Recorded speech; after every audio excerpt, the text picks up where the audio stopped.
Welcome to Deep Comp Overview. Here in the ship comp, there is a satellite flying through multiple rays of light. Inside the BG lights comp, there are the white lights comps. Inside the satellite comp, there is the falling satellite. Inside the BG lights 2, there are the red lights comps. When I open the comps tree, the script shows all the comp structure on the left, starting from the selected comp, and the selected comp layers list on the right. To change the starting comp, just select a different comp, and click on Refresh Comps Tree. Let's get back to the ship tree. Selecting Open Comp on click, make it open the comp selected in the tree.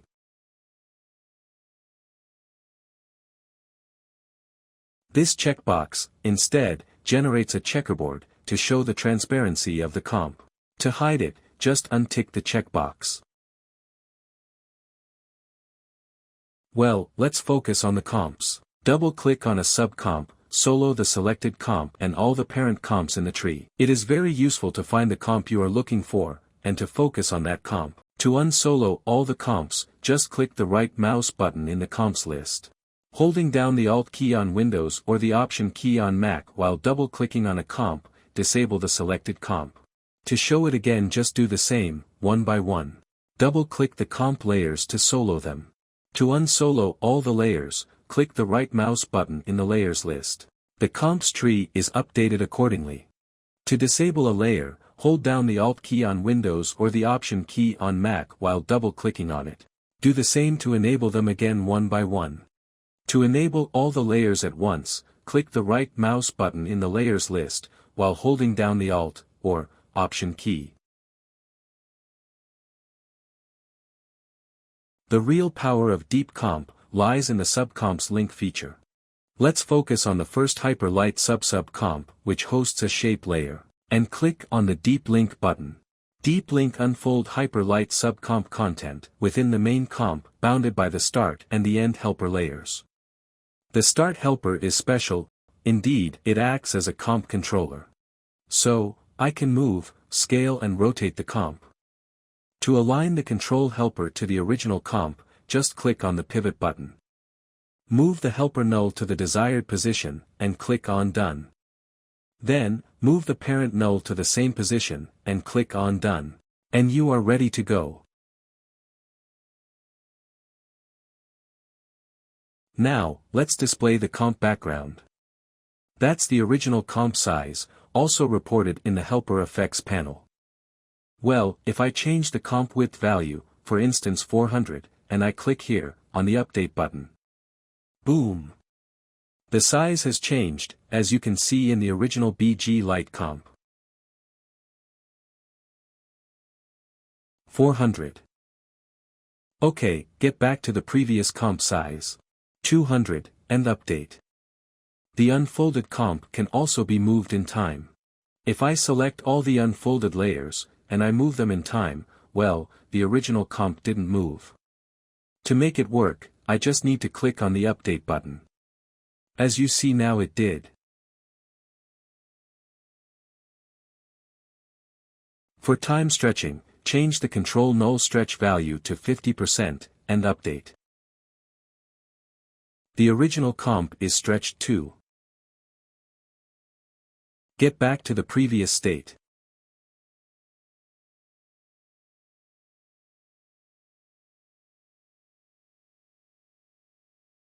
Now, let's talk about the content. As you see, the unfolded comp shape layer controls are hidden, because the layer itself is disabled. Indeed, it's just a reference to the original comp shape layer, whose properties are linked to the unfolded reference layer. The layer's time is linked, so, moving or time-stretching layers gives instant feedback. Undo. In general, all layer properties linkable by expressions update instantly, transformations included. Disabling the reference layer also disabled the original layer. If I duplicate the shape layer, and I try to move it in time, to boost the effect, it has no impact. In the original comp, there is one light shape only. So, I need to update. And now, as you see, the original comp has been updated, and the new content has been linked to the unfolded one. And, because all the BG comps are just instances of the unfolded one, all of them run the double light.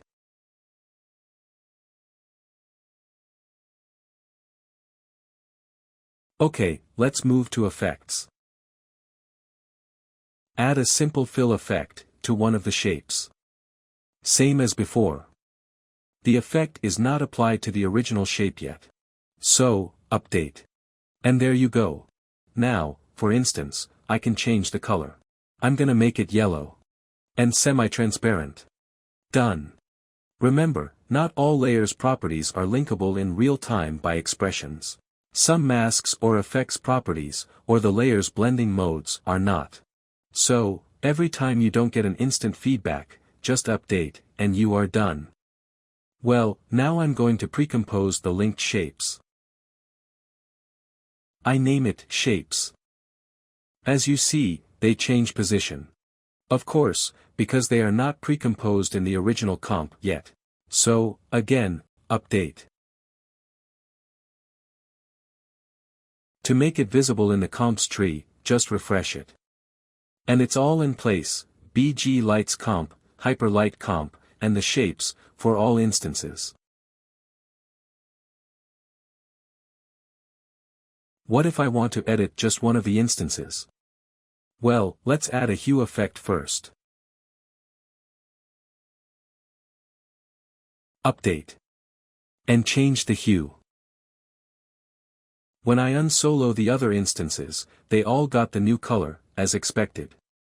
But, how do I colorize just the first BG light instance? Oh, I forgot. Disabling the effect in unfolded content, also disabled the original effect. So, remove the effect. Update. And click on the Unlink button. The Unlink tool removes the unfolded comp from the main comp, and restores the original precomp structure. Now, select the first hyperlight only, and, before to deep link, tick the Duplicate Comp when linking checkbox. Deep Comp creates a copy of the first hyperlight comp, so, it is not longer an instance. And then, when I add a hue effect, update, and I change the color, the effect affects the first hyper light comp only. Let's unlink, and have a look at the final result. As you see, Deep Comp make it possible to work on precomps content, without ever leaving the main comp. Here, I need to insert the girl footage into the phone screen. I already tracked the screen edges using the perspective corner pin. So, I choose the girl footage as target, and apply. It works great, but, as you see, the horizontal girl footage is stretched, because the screen is vertical. If I try to scale it horizontally, it doesn't work, because, this way, the corner pin effect is scaled too. So, I'll try to precompose it, leaving the effect out of the comp. And, I can try to guess the perfect horizontal scale value. But it's hard, because I don't have a live feedback. So, undo. Refresh the comps tree, and unfold the girl precomp. Scale the width up, and, well, now you see the result live. How easy is that? Moreover, I can match the girl's reaction to the guy's wink, just by moving the reference girl footage backward in time. Cool, right? Sometimes, it would be easier to work on real layers. Let me show you. I add the girl name to the girl comp. I'm gonna name her Sarah. In order to be able to push the text layer into the comp, I need to put the layer under the start helper. Update. And scale the text to match it to the content. Just move it down. Note that the layers are hidden. But, when I click on the Expand button, here, Deep Comp hides all the main comp layers, and shows the unfolded comp real layers. So, now, you get the transformation controls. And, when I add a drop shadow effect, I can modify the parameters, without the need to update. When I'm done, I just click on the expand button again. It will shrink the content back into the precomp. Unsolo with the right mouse button. Have a look at the result. Well, that's it. Enjoy Deep Comp.